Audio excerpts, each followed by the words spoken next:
Today, take a look at the fanxiang S101. So there is the drive. We can see we got standard connections on there, standard form factor, and we have threads on there if we need to screw that into our computer case. So I'm going to test this with a dock, and it did not show up right away, so I'm going to go to disk management. And that did pick it up, so we're going to hit OK. And we can right click, new simple volume, next, next, next, next, and finish. So there we go. Now we got our drive. Now if we want to change this into two different volumes, we'll just right click on that and we go to shrink volume. And we'll make this 100,000.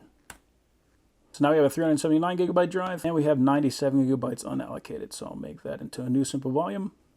Next, next, next, next, finish.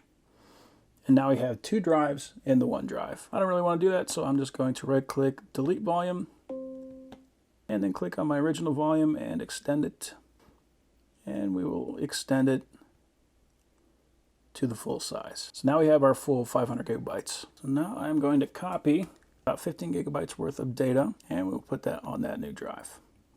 And we are looking at right about 350, 360 megabytes per second. So that's about what I expect out of a normal SSD.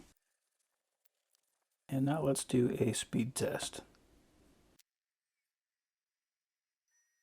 Okay, so for worst case scenario, the write is actually pretty darn good on this. Sequential 1 megabyte, 8 process, 1 thread. We got 466 on the read, 434 on the write. For sequential 1 megabyte, 1 process, 1 thread, we got 420 and 360. For the random 4K 32 process, 1 thread, we got 137, 180. And for the random 4K 1 process, 1 thread, we got 18 and 45. So it's actually writing a little bit faster here on the low end than the read. But yeah, the 466 and 434, if you're going to be doing mostly like video files and that kind of thing, these are very good numbers. So this is very acceptable for an SSD. I would be very happy to use that. That is a very nice drive.